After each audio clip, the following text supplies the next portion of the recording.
নমস্কার বন্ধুরা, আপনার কি কখনো এমন হয়েছে যে কোনো বিয়ে বাড়িতে গেছেন, কোনো বন্ধুর বাড়িতে গেছেন বা কোনো আত্মীয়র বাড়িতে গেছেন এবং সেখানে খাবার-দাবার যখন হচ্ছে, ঠিক খেতে বসার আগে আপনাকে ভাবতে হচ্ছে কাছাকাছি বাথরুমটা কোথায় রয়েছে? কিংবা সকালে ঘুম থেকে ওঠার পরই পেটটা পরিষ্কার করার জন্য আপনাকে ৩ থেকে ৪ বার বাথরুমে দৌড়তে হচ্ছে। কল্পনা করুন সেই পরিস্থিতির কথা। যখন পেটের ভেতরটা আপনার বেশিরভাগ সময়ই মনে হচ্ছে যে ফুলে রয়েছে, ফেঁপে রয়েছে। মনে হয় যেন কেউ আপনার ইন্টেস্টাইন বা অন্ত্রের এই রিজিয়নগুলোকে মোচড়ে দিচ্ছে। কখনো আপনি কোষ্ঠকাঠিন্য, কনস্টিপেশনের সমস্যায় ভুগছেন, কখনো আবার লুজ স্টুলের সমস্যাতে ভুগছেন। হঠাৎ করেই দেখছেন পাতলা পায়খানা হয়ে যাচ্ছে। অর্থাৎ আপনার স্টুলের কোনো ঠিকঠাক একটা ব্যাপার থাকছে না। এই যে একটা সামাজিক অস্বস্তি, তার সঙ্গে এই প্রবলেমগুলো এবং একটা এই যে মানসিক চাপ যে কখন আমার পেটটা এই বুঝি খারাপ হয়ে যায়, কখন আমাকে বাথরুমে যেতে হয়। এই ভয়ে হয়তো আপনি এখন বর্তমান সময়ে বাইরের খাবার-দাবার, বাইরে যাওয়া, বন্ধুর বাড়ি, আত্মীয় বাড়ি যাওয়া বন্ধ করে দিয়েছেন। অনেক পরীক্ষা-নিরীক্ষা করেছেন, কোলোনোস্কোপির মতো টেস্ট করিয়েছেন, রিপোর্ট পেয়েছেন, সবকিছু দেখছেন নরমাল আছে, কিন্তু আপনার সমস্যা যাচ্ছে না। অর্থাৎ আজকে যে সমস্যার কথা বলবো, এই লক্ষণগুলো যদি থাকে, তার সঙ্গে আপনার রিপোর্ট নরমাল, তাহলে আপনি আইবিএস নামক একটি সমস্যাতে ভুগছেন, যেটাকে আমরা ইরিটেবল বাওয়েল সিনড্রোম বলে থাকি। এবং বেশিরভাগ জনই যারা এই সমস্যাতে ভুগছেন, তারা অনেকেই হার মেনে ফেলেছেন এবং ভাবছেন যে আমাকে সারা জীবন মোটামুটি এই সমস্যা নিয়ে চলতে হবে। কিন্তু সত্যি কি তাই? আজ আমি আপনাদের এই ভিডিওতে জানাবো যে এটা কেন হয় বা এটা কোনো কিছু কি সংকেত দিচ্ছে আমাদের শরীরের জন্য, এবং এই অবস্থা থেকে মুক্তি পাবেন আপনি কিভাবে, তার জন্য বেস্ট হোমিওপ্যাথি কী কী রয়েছে যেগুলো খেলে এই সমস্যা আপনার কিন্তু নির্মূল হতে পারে। তাই এই ভিডিওটি আপনাদেরকে সম্পূর্ণ দেখার অনুরোধ রইল। বন্ধুরা, আইবিএস বা ইরিটেবল বাউল সিনড্রোম আসলে কি? আমাদের অন্ত্রের ভেতরে একটা ছন্দ রয়েছে। খাবার হজম করার সময় অন্ত্রগুলো নির্দিষ্ট একটা গতিতে সংকুচিত এবং প্রসারিত হয়। কিন্তু আইবিএস বা এই সমস্যাতে যারা ভুগছেন তাদের ক্ষেত্রে এই ছন্দটা নষ্ট হয়ে যায়। হয় তারা খুব দ্রুততার সঙ্গে কাজ করে, অথবা তারা খুব স্লো হয়ে যায়। যখন খুব দ্রুততার সঙ্গে কাজ করে তখন আপনার পাতলা পায়খানা, লুজ স্টুল হয়। যাদের ক্ষেত্রে খুব স্লো কাজ করছে তাদের ক্ষেত্রে কনস্টিপেশন তৈরি হয়, কোষ্ঠকাঠিন্য সমস্যা দেখা দেয়। সবচেয়ে বড় কথা হলো আমাদের মস্তিষ্কের সঙ্গে অন্ত্রের একটা সরাসরি যোগাযোগ রয়েছে, যাকে আমরা গাট ব্রেন অ্যাক্সিস বলে থাকি। অর্থাৎ এখানেই কিন্তু মেন কারণটা লুকিয়ে রয়েছে যে কারা এই সমস্যাতে ভুগছেন বা ভুগবেন। মানে আপনার মধ্যে যদি স্ট্রেস, টেনশন, অ্যাংজাইটি, দুশ্চিন্তা, কোনো মানসিক ব্রেন মাইন্ড রিলেটেড প্রবলেম থেকে থাকে, তাহলে সেটা আপনার সরাসরি পেটের উপরে প্রভাব ফেলে। যখন আপনার স্নায়ুতন্ত্র অন্ত্রকে ভুল সংকেত দেয়, তখনই শুরু হয় এই মোচড়ানো টাইপের ব্যথা, গ্যাস, পেট ফাঁপা, এই সমস্যাগুলো। এবং এটা কোনো ইনফেকশন বা ভেতরের কোনো সমস্যা না, এটা হলো অন্ত্রের কার্যক্ষমতার একটা গোলযোগ, এবং যার সঙ্গে মাইন্ড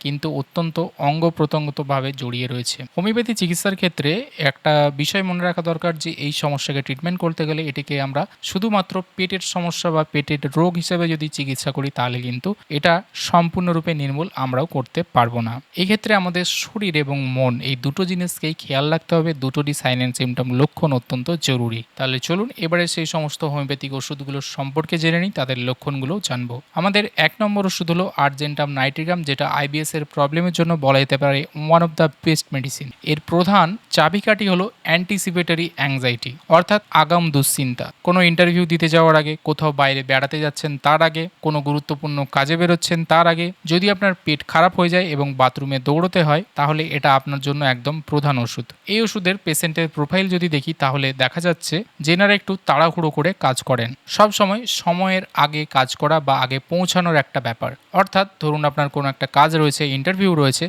তাতে যদি টাইম থাকে 11টায়, আপনি যতক্ষণ না ওখানে একটু বেশি তাড়াতাড়ি পৌঁছতে যাচ্ছেন, অর্থাৎ ধরুন 10টা, 10:30টার মধ্যে পৌঁছে গেলে আপনার মন শান্তি হবে, এইরকম একটা আগাম ব্যাপার থাকে এবং সেই ভয়টা কাজ করে। তো এই উদাহরণস্বরূপ যেটা বললাম, এটা কিন্তু সবার ক্ষেত্রেই মোটামুটি যারা আর্জেন্টাম নাইট্রিগামের পেশেন্ট রয়েছেন তাদের কাজ করে। এছাড়া এনারা কিন্তু মিষ্টি খেতে প্রচণ্ড ভালোবাসেন, মিষ্টি খাওয়ার লোভ থাকে, কিন্তু উল্টো দিকে আবার মিষ্টি খেলেই পেটের সমস্যা বেড়ে যায়। পেটে প্রচুর গ্যাস হয়, জোরে জোরে ঢেকুর ওঠে। এনারা বিশেষ করে গরম কাতর হন এবং খোলা বাতাস পছন্দ করেন। আর্জেন্টিম নাইট্রিগামের রোগী মানসিকভাবে কিন্তু খুবই অস্থির টাইপের, যা আমাদের পরের ওষুধ লাইকোপোডিয়াম যেটা বলবো তার সঙ্গে একটু ডিফারেন্স রয়েছে। লাইকোপোডিয়ামের থেকে আর্জেন্টাম নাইট্রিগামের মাইন্ডের অবস্থা অনেকটা বেশি, অর্থাৎ লাইকোপোডিয়ামের ক্ষেত্রে এত অস্থিরতা কিন্তু থাকবে না। এই ওষুধটি 200 শক্তি আপনারা প্রাথমিকভাবে সপ্তাহে 2 দিন থেকে 3 দিন সকালবেলা খালি পেটে 1 চামচ জলে 1 ফোঁটা করে মিশিয়ে খেতে পারেন। এইভাবে 2 থেকে 3 সপ্তাহ প্রাথমিকভাবে আপনারা কন্টিনিউ করতে পারেন। দ্বিতীয় ওষুধ হলো আমাদের লাইকোপোডিয়াম। লাইকোপোডিয়ামের ক্ষেত্রে আইবিএস চেনার উপায় হলো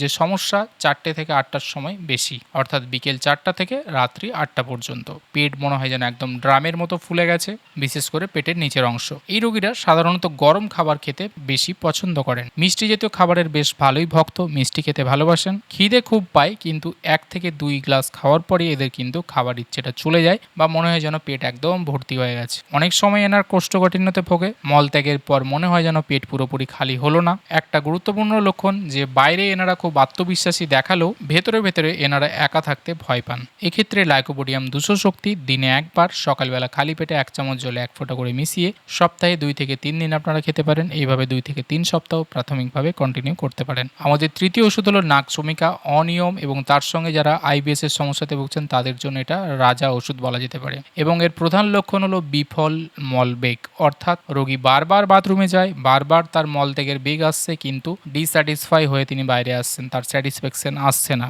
একটু পায়খানা হচ্ছে, আবার ফেরত আসছেন, আবার যাচ্ছেন। সারাদিনে এইভাবে দেখা গেলে যে তিনি 3 থেকে 4 বার হয়তো বাথরুমে যাচ্ছেন। এক্ষেত্রে পেশেন্টের প্রোফাইল হয় যে এই সমস্ত পেশেন্টরা নাকশমিকা যারা হন তারা বেশিরভাগ সময় বেশি রাত জাগেন, চা কফি এগুলো বেশি পরিমাণে খান, মদ্যপান করেন, সেডেন্টারি লাইফস্টাইলের মধ্যে কোনো নিয়ম কানুন নেই। তাদের জন্য আইবিএস এর ক্ষেত্রে এটা একদম সেরা ওষুধ। এর সঙ্গে এনাদের মেজাজ খিটখিটে টাইপের হয়, শীতকাতর হন, ঝাল মশলাযুক্ত বাইরের খাবার খেতে খুবই ভালোবাসেন। লাইকোপোডিয়ামের সঙ্গে যদি নাকশমিকার পার্থক্য দেখি, লাইকোপোডিয়ামে গ্যাস অম্বলের সমস্যা অনেক বেশি, নাকশমিকাতেও থাকে, কিন্তু নাকশমিকার মূল লক্ষণ হচ্ছে যে মলত্যাগের বারবার বেগ এবং সেটাতে স্যাটিসফাইড না হওয়া। এক্ষেত্রে নাকশমিকা 200 পোটেন্সি রাত্রেবেলা খাবার খাওয়ার পরে আধ ঘন্টা পরে আপনারা 1 চামচ জলে 1 ফোঁটা করে মিশিয়ে খেতে পারেন সপ্তাহে 2 থেকে 3 দিন। এইভাবে 2 থেকে 3 সপ্তাহ কন্টিনিউ করতে পারেন প্রাথমিকভাবে। এবারে জেনে নেব আমাদের 4 নম্বর ওষুধ, সেটা হলো অ্যালোসকটিনা। এর চেনার উপায় হলো খাওয়ার ঠিক পরপরই আপনাকে বাথরুম যেতে হবে। রোগী 1 মুহূর্ত অপেক্ষা করতে পারে না। মলত্যাগের সময় তার সঙ্গে সঙ্গে প্রচুর গ্যাস বের হয়। মলদ্বারের পেশিগুলো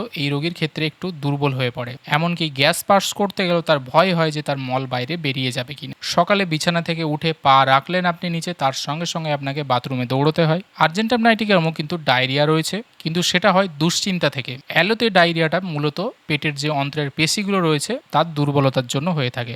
এক্ষেত্রে অ্যালোসকটিনা 30 শক্তি দিনে 2 বার 1 চামচ জলে 1 ফোঁটা করে মিশিয়ে খেতে পারেন। সপ্তাহে 2 থেকে 3 দিন আপনারা এইভাবে খেলেই যথেষ্ট। আমাদের 5 নম্বর ওষুধ হলো কলুসিন্থ। পেটে কামড়ানো ব্যথা, তার সঙ্গে আইবিএস এর প্রবলেম।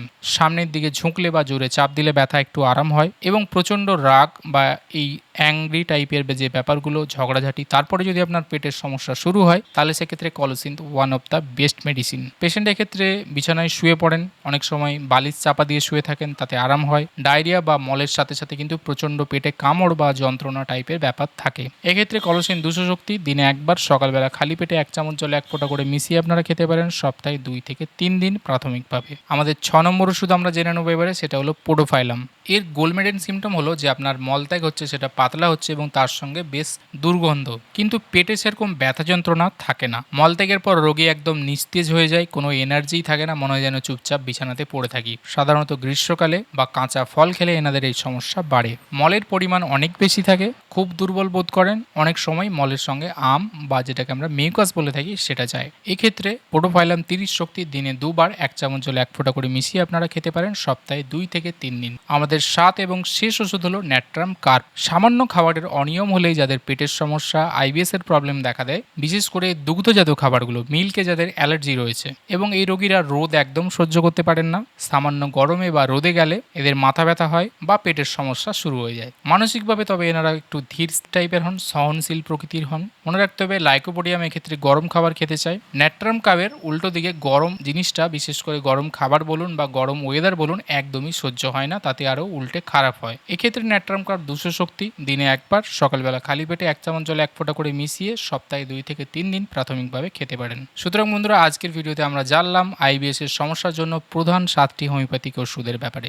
যদি আপনার সমস্যা দুশ্চিন্তা থেকে হয় তাহলে আর্জেন্টাম নাইট্রিকাম, পেট ফাঁপার জন্য লাইকোপোডিয়াম, অনিয়মের পর কোষ্ঠকাঠিন্যের জন্য নাকশমিকা, জরুরি অবস্থাতে পায়খানা যাওয়ার জন্য অ্যালো এবং ব্যথার জন্য কলসিন এবং রোদ বা গরমে খুব বেশি অসুবিধা হলে ন্যাট্রাম কার্ভ। এই ৭টি লক্ষণের মধ্যে যদি আপনার কোনোটি থেকে থাকে তাহলে সেক্ষেত্রে আপনারা কিন্তু দেখবেন এবং সম্পূর্ণ লক্ষণগুলো মিললে সবথেকে ভালো। তবে বেশিরভাগ ক্ষেত্রে দেখা গেছে যারা আইবিএস এর প্রবলেমে ভোগেন তাদের ক্ষেত্রে এই সমস্যাটা ক্রনিক বা দীর্ঘদিনের সমস্যাতে রূপান্তরিত হয়ে গেছে অলরেডি। তারপরেই এই প্রবলেমটা কিন্তু তাদের শুরু হয়েছে। সুতরাং এক্ষেত্রে আপনাদের অবশ্যই একজন ডাক্তারের পরামর্শ নিতে হবে, কারণ এটা যেহেতু দীর্ঘস্থায়ী সমস্যা তাই ডোজ, পোটেন্সি এগুলোকে নির্ধারণ করা একদম ডাক্তারই ঠিক করে করতে পারবেন। আজকের ভিডিওটি এই পর্যন্ত হলো বন্ধুরা। আশা করি ভিডিওটি আপনাদের ভালো লেগে থাকবে এবং উপকার আসবে। ভিডিওটি যদি ভালো লেগে থাকে এবং উপকার আসে তাহলে অবশ্যই লাইক করবেন, কমেন্ট করবেন এবং শেয়ার করবেন আপনাদের বন্ধু বান্ধবদের সঙ্গে। দেখা হবে পরে আবার এরকম একটি ভিডিওতে। ততদিন ভালো থাকবেন, সুস্থ থাকবেন। ধন্যবাদ।